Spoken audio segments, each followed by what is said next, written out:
बिस्मिल्लाहिर्रहमानिर्रहीम। अच्छा, अब हम आगे जाएंगे सिलेक्ट की क्यूरी के ऊपर कि सिलेक्ट के अंदर क्या क्या कम्प्लेक्सिटीज़ होती हैं, उनको कैसे यूज़ करते हैं। सिलेक्ट पे जाने से पहले हम एक छोटा सा काम करेंगे कि हमने एक डेटाबेस जो खुद बनाई है उसके अंदर अभी हमारे पास इतनी एंट्रीज अवेलेबल नहीं है सिलेक्ट को परफॉर्म करने के लिए।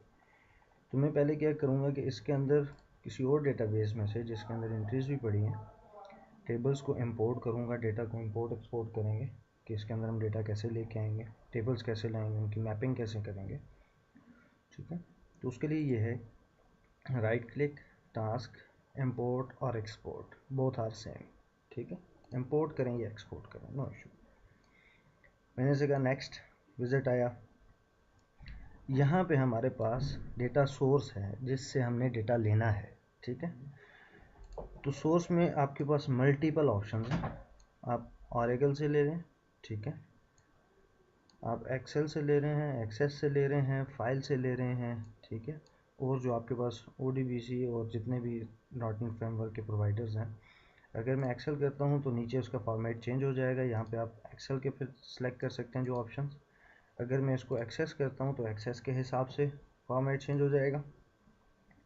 ठीक है, अभी जो है हम सीक्वल टू सीक्वल मूव करेंगे तो उसके लिए नेटिव क्लाइंट यूज़ करेंगे। हमारे पास 2008 इंस्टॉल्ड है तो नेटिव क्लाइंट 10, अगर इससे अप होगा तो नेटिव क्लाइंट का वर्जन अप होता रहेगा। यहाँ पे आप अपना जो सीक्वल सर्वर का इंस्टेंस है वो आप देंगे जिस मशीन से उठाना है। अगर आप नेटवर्क पे हैं तो यहाँ पे जितने आपके पास आ रहे होंगे वाया नेटवर्क तो वो सारे आप यूज़ कर सकते हैं। तो हमारे पास इस वक्त इसी मशीन पे, करंट मशीन पे सर्वर, ये हमारी मशीन नेम और आगे उसका इंस्टेंस नेम, क्योंकि हमारे पास मल्टीपल सीक्वल सर्वर इंस्टॉल्ड है। तो इस इंस्टेंस हमने उठाना है, उसकी ऑथेंटिकेशन दे देंगे। अगर विंडो ऑथेंटिकेशन की कॉन्फ़िगरेशन दी हुई है तो window authentication, otherwise SQL authentication जो आपका यूज़र नेम है और जो आपका पासवर्ड है वो आप देंगे। उसके बाद यहाँ से आप डेटाबेस उठाएंगे कि जिस डेटाबेस से आपने डेटा उठाना है। तो मेरे पास एक डेटाबेस है neuro wholesale inventory control system, इससे कुछ हम डेटा उठाएंगे। नेक्स्ट किया, उसके बाद सेम अगेन सेटिंग। अब ये आपका डेस्टिनेशन है कि कहाँ पे आप लेके जाना चाह रहे हैं। अगर मैं एक्सेल से लेके आ रहा हूँ तो डेस्टिनेशन कहाँ, एक्सेस में लेके जाना है, सीक्वल में लेके जाना है, वो आप बताएंगे। तो मैं सीक्वल से लेके आया और डेस्टिनेशन भी मेरी सीक्वल है, सेम मेरा सर्वर है। ऑथेंटिकेशन में दे दूंगा जो मेरी ऑथेंटिकेशन है, और बैच 6 डेटाबेस ऑटोमेटिकली सेलेक्टेड है, एक्सेस सेलेक्टेड नहीं होगी तो आप यहाँ से सिलेक्ट करेंगे। उसके बाद नेक्स्ट किया, न्यू डेटाबेस बनाना चाह रहे हैं, यहीं पे आप न्यू डेटाबेस क्रिएट कर लेंगे और उसके अंदर आप जो लेके आना चाहें। नेक्स्ट किया, नेक्स्ट के बाद हमारे पास टेबल को कॉपी करना है या क्यूरी करना है। Write a query of specific data to transfer या copy data from one or more table और व्यूज़। ठीक है, तो मैं फर्स्ट ऑप्शन को सिलेक्ट करूँगा, हमने कॉपी करना है डेटा को। तो यहाँ पे मेरे पास सोर्स में जितने भी टेबल्स, जितने भी व्यूज़ अवेलेबल हैं वो आ जाएंगे। ठीक है, ये स्ट्रक्चर कॉपी की बात नहीं हो रही, डेटा कॉपी की बात हो रही है। ठीक है, तो इसीलिए हमारे पास स्टोर प्रोसीजर और फंक्शंस नहीं है। ठीक है, तो यहाँ पे मेरे पास कुछ टेबल्स हैं, sale detail, sale master, salesman and products.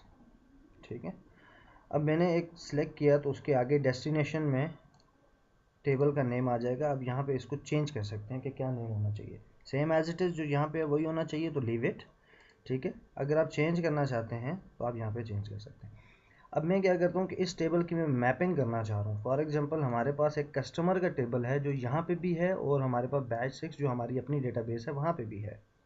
ठीक है, अगर मैं कस्टमर को सिलेक्ट करता हूँ तो यहाँ पे इसकी मैपिंग में और इसकी मैपिंग में फ़र्क होगा। कैसे, यहाँ पे देखें एक निशान आ रहा है कि ये न्यू टेबल क्रिएट करेगा। ठीक है, और यहाँ पे एक एग्जिस्टिंग टेबल के साथ करेगा। ठीक है, अगर मैं इसको यहाँ पे रीनेम कर दूँ _1 तो इस मीन कि ये न्यू टेबल हो गया। देखें, ठीक है, क्योंकि _1 टेबल जो है वो वहाँ पे अवेलेबल नहीं है। अगर मैं इसको सेम नेम रखता हूँ तो यहाँ पे वो टेबल आ जाएगा। तो यहाँ से आप एग्जिस्टिंग टेबल्स को भी सिलेक्ट कर सकते हैं कि ये वाला टेबल किस टेबल के साथ मैप करे। ठीक है, अच्छा, अब मैं इसको सिलेक्ट करता हूँ और मैं कहता हूँ एडिट मैपिंग, कि मैं इसकी मैपिंग को चेंज करना चाह रहा हूँ।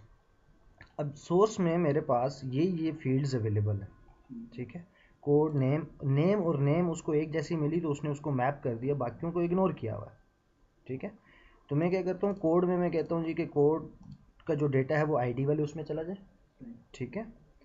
एरिया कोड नहीं है, एड्रेस नहीं है, कोई चीज़ अगर एड्रेस है तो एड्रेस को उसके साथ में मूव करवा दूंगा, ठीक है, जिस चीज़ के साथ आप मैपिंग करेंगे। एक चीज़ का ख्याल रहे मैपिंग में कि आपकी जो टाइप्स है ना वो सेम होनी चाहिए, ठीक है, ठीक है। और कोड की जो सोर्स कॉलम है, अब मैंने यहाँ पे इसको बिगिंट रखा तो ये मुझे बता रहा है डेस्टिनेशन की बिगिंट है और जो सोर्स है कोड उसकी भी बिगिंट है, ठीक है। यहाँ पे अगर मैं रखता हूँ तो ये मुझे बता रहा है एड्रेस टू जो है उसकी एन वारशा 255 है। अगर यहाँ से मैं कोई सिलेक्ट करता हूँ तो इसकी इंट है, ठीक है। तो ये दोनों मैच नहीं करेंगी तो डेटा आपका ट्रांसफ़र नहीं होगा। तो डेटा टाइप्स को आपने मैच रखना है कि कौन सी डेटा टाइप किस तरह से हो, ठीक है। अब इसमें मल्टीपल ऑप्शन है, मैं कहता हूँ डिलीट करो, डेस्टिनेशन टेबल से रो डिलीट करो अगर वो रो पहले से अवेलेबल है, ठीक है, और फिर उसमें आप डेटा डालो। दूसरा मैं कहता हूँ append rows to destination table, कि उसमें अपेंड कर दो। ये वो केस है जिसमें हमारे पास ऑलरेडी उस नेम का टेबल अवेलेबल हो, ठीक है, उस केस के लिए। अच्छा, नेक्स्ट हमारे पास आ गया प्रोडक्ट। अब प्रोडक्ट का टेबल वहाँ पे नहीं है, वहाँ पे आइटम का टेबल है। अगर इसको मैं मैप करूँ आइटम्स के साथ, ठीक है, तो ये हमारा एग्जिस्टिंग टेबल हो जाएगा। एडिट मैपिंग करेंगे सेम उसी तरह से, अभी कोई भी फील्ड उसके साथ मैच नहीं कर रही तो यहाँ पे हर एक के साथ इग्नोर आ रहा है। तो यहाँ पे फिर आप मैनुअल मैच करवाना चाहें, कोड जो है वो आईडी के साथ आ जाए, नेम में जो है वो आइटम नेम के साथ आ जाए, ठीक है। फिर इसी तरह ये सप्लायर से रिलेटेड है, सप्लायर कोड तो वो हमारे पास नहीं, उसको हम इग्नोर करते हैं। परचेज प्राइस में हम यहाँ पे आ जाते हैं जी, ठीक है जी, परचेज कॉस्ट जो है वो परचेज प्राइस के साथ आ जाए, ठीक है। इसी तरह जो हमारी डीलर प्राइस है वो उसके साथ आ जाए, सेल कॉस्ट है वो उसके साथ आ जाए, अलग अलग हम हर एक को मैप कर सकते हैं, ठीक है। बहरहाल इसको मैं चेंज करता हूँ कि न्यू टेबल क्रिएट करें,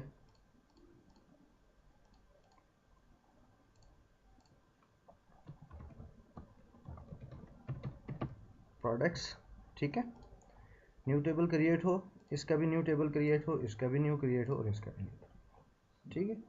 तो मैं इसे कहता हूँ नेक्स्ट, ओके। यहाँ पे हमारे पास ऑप्शन है सेव एंड रन पैकेज। जो हमने सेटिंग बनाई उसको हम या तो सेव कर लें अपने पास, ठीक है, फाइल बेस पे या सीक्वल सर्वर पे, इनक्रिप्ट और फलाना जो भी हम ऑप्शन सेलेक्ट करके, या हम इसको कहेंगे इसको रन कर दो इमीडिएटली, ठीक है। तो मैं कहता हूँ रन इमीडिएटली। नेक्स्ट करेंगे तो वो आपको बताएगा copy row from product to product, ठीक है। New table will be create, same इसी तरह से same detail, sale master and salesman, ठीक है। पैकल विल नॉट सेव और रन इमीडिएटली, सेव नहीं होगा इमीडिएटली होगा रन। फिनिश किया, एरर आ गया पहला हमारे पास, destination product is not valid with white space, ठीक है। डेटा में कोई थोड़ा सा इशू है वो देख लेंगे। अच्छा जी, अब ये कह रहा है can not with the white space से कोई इम्पोर्ट एंड एक्सपोर्ट विजिट और पाइपलाइन रैप वगैरह, एग्जैक्ट बैक करते हैं, बैक सारे टेबल्स ख़त्म करते हैं, ठीक है। एक टेबल्स को लेके चलते हैं पहले, सॉरी हमने गलती क्या की हुई है, एक ब्रैकेट एक्स्ट्रा दी, ठीक है, तो इस वजह से उससे वो टेबल क्रिएट नहीं हुआ। Okay, again sale detail, sale master and salesman, ये चार टेबल मैंने लेने हैं, हमें सेलेक्ट की जो क्यूरी हम स्टडी करेंगे उस हवाले से, ठीक है। तो फिर मैं आगे आपको डिफाइन करूंगा कि क्या है टेबल और उनमें क्या क्या चीज़ें हैं। Next, run immediately and finish this, ठीक है। हमने जो टेबल का नेम दिया हुआ था वो नेम हमारा गलत था, ठीक है।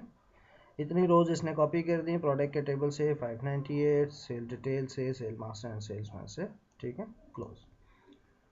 यहाँ पे हम आएंगे, इसको रिफ्रेश करेंगे तो हमारे पास ये चार टेबल आगे जो हमने वहाँ से मूव करवाए, ठीक हो गया, ओके।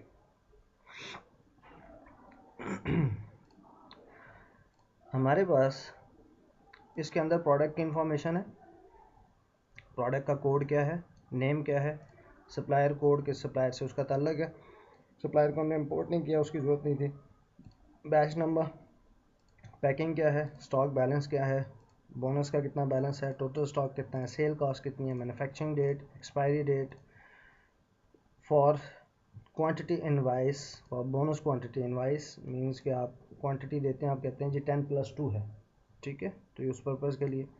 परसेंटेज डिस्काउंट, पर आइटम पे डिस्काउंट कितना है मिनिमम, स्टॉक बैलेंस, ठीक है, issue quantity, bonus quantity, purchase cost, dealer price, ठीक है, एंड लिमिट, कितनी लिमिट पे इसका अलार्म जनरेट होगा, ठीक है, purchasing group name, retail, minimum TP, ठीक है, trade price, minimum sale price जिसको हम बोलते हैं, ठीक है, परसेंटेज, पर आइटम टैक्स एंड पर आइटम टैक्स टू, ठीक है। कुछ कॉलम है जिसको आप फिलहाल इग्नोर कर दें, जो मेन कॉलम है हम उनके ऊपर बात करेंगे। उसके बाद हमारे पास आ गया sale master and sale detail, जैसा मैंने लास्ट टाइम आपको बताया था कि आपने क्या करना है कि जो आपकी सेल इनवाइस बनेगी उनको आप दो हिस्सों में डिवाइड करेंगे। टॉप एंड बॉटम जो है वो आपका मास्टर टेबल आ जाएगा, बॉडी जो है वो आपका डिटेल टेबल आ जाएगा। लास्ट जो हमारे लेक्चर में मैंने जो आपसे हमारी जब ग्रुप डिस्कशन हुई थी उसमें हमने जो चीज़ें डिस्कस की थी, ठीक है। फॉर एग्जांपल हमारे पास एक इनवाइस बनती है सेल की, उसमें एक टॉप हेडिंग होती है जिसमें कस्टमर का नेम, ठीक है, किस कस्टमर को आपने सेल की, डेट क्या थी, ABC एग्जैक्ट। उसके बाद आपके पास बॉटम होता है कि टोटल प्राइस कितनी बनी, उसके ऊपर टोटल डिस्काउंट कितना हुआ। और सेंटर में आपके पास एक बॉडी होती है, नंबर ऑफ आइटम्स जिसमें आ रहे होते हैं कि आइटम का कोड ये था, आइटम का नेम ये था, इस आइटम की प्राइस इतनी है, क्वांटिटी इतनी है, बोनस इतना है, ठीक है। तो उसको हम दो हिस्सों में तकसीम करते हैं। तो मास्टर टेबल में हमारा top heading and bottom side, ठीक है, तो इसको हम सेल मास्टर में ले आते हैं, जिसमें हमारे पास क्या होता है, सेल इनवाइस की अपनी आईडी, कस्टमर, किस कस्टमर को हमने सेल किया, सेल्समैन कोड, सेल करने वाला सेल्समैन कौन था, डेट क्या थी, टोटल कॉस्ट कितनी बनी, हमने डिस्काउंट कितना दिया, other charges and net total. अब ये अदर चार्जेस नेट टोटल ये कहाँ से आए, तो वो हमें सेल डिटेल जो है वो बताती है सेल मास्टर की आईडी, इसका और इसका आपस में रिलेशन, ठीक है, प्रोडक्ट कोड, कौन सी प्रोडक्ट थी, उसका बैच नंबर क्या था, क्वांटिटी क्या थी, बोनस क्वांटिटी हमने कितनी दी, यूनिट कॉस्ट कितनी थी, एक आइटम की कॉस्ट कितनी पड़ी, उस पर हमने डिस्काउंट, परसेंटेज डिस्काउंट कितना दिया, डिस्काउंट RS कितना दिया, हमारा टैक्स कितना उस पर लगा, उस आइटम का नेट टोटल कितना बना, और उसमें क्लेमेबल डिस्काउंट कितना है, क्लेमेबल बोनस कितना है, जो हमने जिस सप्लायर से खरीदी है उसके हमने क्लेम करना है। फॉर एग्जांपल सप्लायर कहते हैं कि ये हमारी प्रोडक्ट है, आप इसको अब 10% डिस्काउंट पे सेल करें, जबकि जब हमने सप्लायर से ख़रीदी थी उस वक्त सप्लायर ने हमें डिस्काउंट नहीं दिया। अब सप्लायर अपनी सेल बढ़ाने के लिए हमें कह रहा है कि आप डिस्काउंट दें, तो हम अगर डिस्काउंट देते हैं तो वो डिस्काउंट हमने क्लेम भी करना है, ठीक है, तो वो आइटम वाइज है। फिर warranty card number and purchase cost हमें पड़ा कितने का और हम उसको सेल कितने का कर रहे हैं, ठीक है। परचेज कॉस्ट पर आइटम होगा, यूनिट कॉस्ट आपका पर आइटम होगा, ठीक हो गया। ये हमने चीज़ें इसमें डाल दी। अब इसमें एक चीज़ हमारे पास एक्स्ट्रा आ रही है, कस्टमर कोड, तो कस्टमर्स को भी हम बीच में इन्वॉल्व कर लेते हैं, और दूसरी हमारे पास प्रोडक्ट में आ रही है सप्लायर कोड, तो सप्लायर्स को भी हम इन्वॉल्व कर लेते हैं। सप्लायर्स और कस्टमर का टेबल, कस्टमर यहाँ पे ऑलरेडी हमारे पास टेबल है, तो हम नया टेबल ले आएंगे, उसको कस्टमर का कोई नया नेम दे देंगे, ठीक है, ताकि ये आपस में कंफ्लिक्ट ना करें। तो हम दोबारा ये यूटिलिटी चलाते हैं, इंपोर्ट डेटा, नेक्स्ट, यहाँ पे हम अपने इंस्टेंस उठा लेंगे एज इट इज़ जैसा हमने पहले किया, SQL सर्वर की यूज़र ID एंड पासवर्ड, उसके बाद database, next next next next, तो हमने क्या उठा लेना है, कस्टमर एंड हमारे पास सप्लायर, ठीक है। तो कस्टमर के लिए मैं कर देता हूँ कस्टमर 1, सिंपल। नेक्स्ट, मैपिंग की जरूरत नहीं है, दोनों न्यू टेबल्स हैं, ठीक है, रन इमीडिएटली, फिनिश, ठीक है, 906 rows and 32 rows, close and refresh. तो ये हमारे पास कुछ डेटा आ गया जो हमें चाहिए था, जिसके ऊपर हमने अभी अपना ऑपरेशन जो सिलेक्ट से रिलेटेड स्टडी करनी है वो हम करेंगे, क्योंकि टेबल्स में डेटा ऑलरेडी पड़ा हुआ है, ठीक है, तो उसी डेटा को मैनिपुलेट करेंगे और उसमें से सिलेक्ट से अपना काम करेंगे, ठीक हो गया। यहाँ तक इंपोर्ट एक्सपोर्ट की समझ आ गई कि आप इंपोर्ट करें एक्सपोर्ट करें। इस लेक्चर को मैं अलग सेव करता हूँ, फिर हम नेक्स्ट लेक्चर के ऊपर चलते हैं, ठीक है, यहाँ तक क्लियर है, कोई चीज़ इंपोर्ट एक्सपोर्ट के हवाले से पूछना, क्लियर है।